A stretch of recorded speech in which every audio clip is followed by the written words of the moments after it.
Hello there guys, ZeroMiles here again and welcome to part 2 of Mega Man X. Now we're taking on Storm Eagle. Well, Storm Eagle isn't technically weak to the shotgun eyes, however he is still easy enough to take down with a buster and he also has a very useful upgrade. I love Storm Eagle's theme, by the way. This soundtrack is glorious, I'll tell ya. And yeah.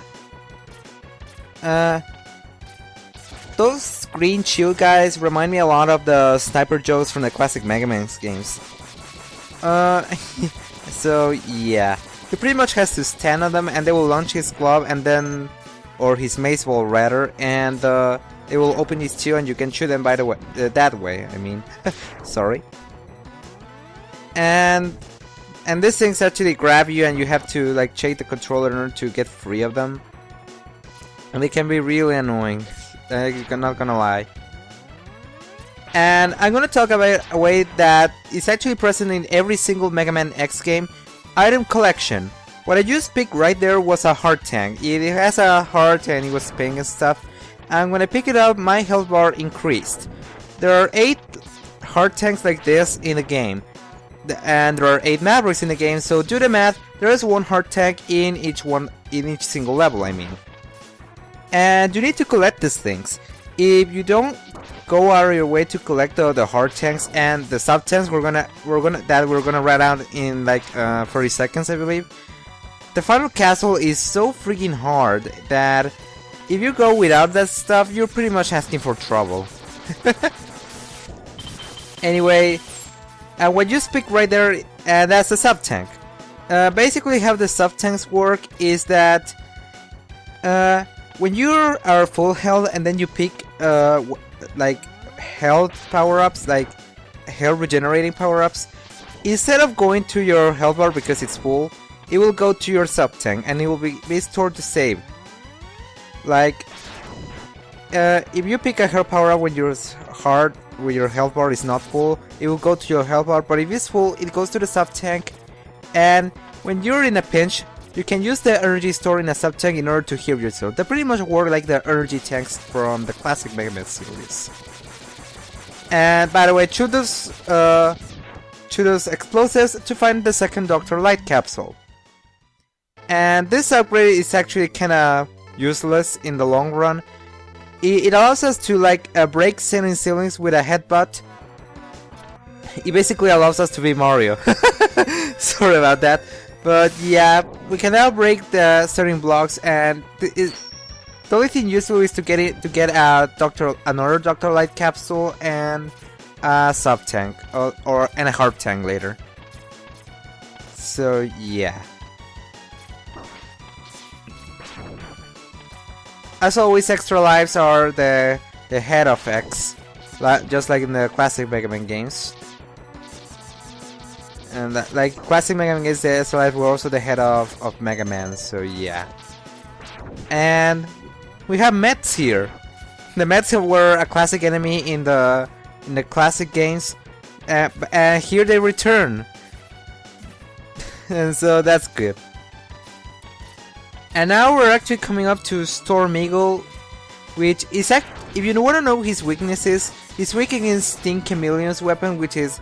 And we're actually gonna take down Sting Chameleon last, spoiler. So we're good, but with a dash, it's actually not that hard. So yeah, I love that intro, by the way. You enter this elevator and then the chip explodes, and then you fight the Maverick in a flying plane, which is awesome. So basically, the whole strategy with Storm Eagle revolves on various of his moves. He loves to like flap his wings in order to push you to like to the sides, and there are bottomless pits to the sides, by the way. So be careful. And I think I did a stupid decision right there, and I put myself to the right of Storm Eagle. I think I did that. I don't remember well, but whatever. Yeah, I did that, and then he created the Storm Tornado, and I died. Thankfully, that you start right there at the Maverick fight, so yeah, at least the checkpoints in this game work well. So let's try again, shall we? Yeah, I died against Storm Eagle. Shut up. But I take this out because Storm Eagle is actually pretty easy, and if you're a fan of brain scratch comms, then you probably know why I'm a little bit upset. There's one guy. They did a playthrough of Mega Man X, and Johnny, which was the one playing, the one for the Super Gaming Brothers,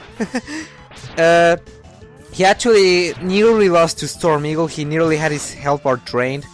And since then, everyone has tried to rely on that, so they... and it's kind of funny, but... So, I died against Storm Eagle, actually, so yeah. And sorry, I haven't explained all of his moves. He likes to dive around, use the dash to quickly evade. He also likes to spawn these little birds, and he flaps his wings and greets the tornado, and... once you know how to deal with it, it's actually not that hard. And by defeating Storm Eagle, we get the best weapon in the game, at least in my opinion, is the Storm Tornado. What you do is you create a huge tornado. Sorry, my compression device makes the tornado invisible, but that's how this thing works. So yeah. And it pretty much hits the enemies for multiple hits and nearly obliterates them. So yay. And now we're gonna return to Maverick Weak Disorder in order to take down Flame Mammoth, which is weak against Storm Tornado. And normally Flame Mammoth stage will be kind of difficult because there's lava everywhere. But if you look at it right now, the lava is now frozen. That is because I took down Chill Penguin before I took down this stage. And if you take down Chill Penguin stage before you take Flame Mammoth, the lava will be frozen. That's actually a really cool gimmick that Mega Man X introduced, that if you take down some Mavericks before the others, then the stages will like change their how they look. And this also applies to Stink Chameleon stage, like in a little one section to read in order to get a heart tank. Spoiler. And I guess in Spark Mandrill's stage as well. Yeah. What I'm trying to do right now is to dash jump off to that wall over there. It seems that you can't do the jump, but you actually can. If you just at the precise moment you can do it, and I screw up here, so I had to replay the level later. There's actually a Dr. Light capsule up there that you have to need both the dash upgrade from Chill Penguin, as well as the head upgrade from Storm Eagle in order to do it. But oh well, at least we can get the heart tank and the sub tank here, so at least that's good. And now I'm gonna show out why Storm Tornado is the best weapon in the game. Look at this. Those minor guys owned, the Mets owned. Well, at least until they pop out their hats, but you get the idea. It pretty much owns every enemy in the game. Here's a nifty heart tank. You need the head upgrade and the dash in order to reach it. So, yeah. And thanks to having beaten Chill Penguin first, the lava is frozen, so we can easily reach this heart tank down there. Down there, I mean. But seriously, Storm Tornado is freaking awesome. Look how I'm easily poning every single enemy. And you're gonna see later how in the final castle how I use this thing to its maximum extent. I can't technically skip this part by just dashing in the lava below, but I prefer to go over there. These crusher sections, you have to be fast. If you're under it, the crusher would activate, and crushing often makes you one-shots you. So yeah. Even the shield enemies, like the Sniper Joe successors, as I like to call them, they get pretty much raped by the Storm Tornado.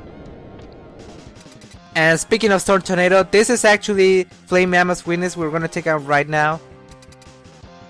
And he's pretty much the biggest Maverick in the game. I'm not sure if Spark Mandrill coming up later is bigger, but I digress. So here's the thing to Flame Mammoth. He's in a conveyor belt much like Metal Man did in Mega Man 2. And when he he uses the trunk like right now, which he goes, "Whirr!" He changes the direction of the conveyor belt. He loves to bounce around. When he jumps, he creates an earthquake effect, so you have to jump when he lands in order to avoid getting like stuck. He creates flamethrowers, he creates balls of sludge, but with his weakness, Storm Tornado is actually pretty easy. So yeah. I think I didn't talk about the weakness order. So some Mavericks are actually weak to another weapons. It's pretty much like rock, paper, scissors. Like, one Maverick is weak to this weapon, and then with the weapon of that Maverick you can beat the other one. Like with Fire Whip, by example. You create a flamethrower, and that flamethrower is Chill Penguin's weakness. So yeah. And yeah, I screwed the jump again and again and again because I replayed the stage and I actually tried the stage like 7 times, and each time I managed to get to the wall, but then I fall, so I was like, damn it, and I have to replay the stage again, you know, just to get the upgrade. But then I don't fall, yay! I was so happy when this moment happened. This is actually another pretty good upgrade, and it allows us to charge us the Mega Buster to like 1 level over. Like you can charge it to 3 levels now originally, but now you can charge it to 4 levels, as you're gonna see right there. Like you get a nifty color change, and then you charge up to like pink, and then boom, huge wave of energy that pretty much obliterates the enemies. Like this guy right here, boom, dead. I still prefer Storm Tornado though, so yeah. And this allows also us to charge up the weapons. Like every weapon has a secondary use. Like Fire Wave, you create a fire wave. A Storm Tornado creates a huge tornado onwards, and Shotgun Ice creates a penguin board, which actually allows us to traverse to spike areas pretty easily. And once you beat the level, you can use the escape unit in order to escape that. You actually have to find that in Mega Man 8 and Mega Man 7 as well, so that's another upgrade that X comes right in. And now we're gonna take down Spark Mandrill. Spark Mandrill has one of my favorite themes in the game. I love the 16-bit guitar use in this one. Oh yay! And this is another case where the level is changed by another Maverick that I beat it. Because I beat it Storm Eagle, now the level constantly flashes on and off. However, I rather prefer to have beaten Storm Eagle, because if we haven't beaten Storm Eagle, the tubes that we're walking in will have sparks, and they hurt. They actually hurt, and they can throw you off your mojo right here. And this was, and yeah. And now we're actually coming out to a mini boss. We haven't seen much of those, haven't we? But yeah, this guy is weak against Storm Tornado, and I actually recommend a lot changing it up because it does a crap ton of damage to him. Like you're gonna see right here, I charge up Storm Tornado, boom, dead. And it gives you weapon energy to replenish it, actually. Yeah. And that's it for this part. I'll see you guys in part 3.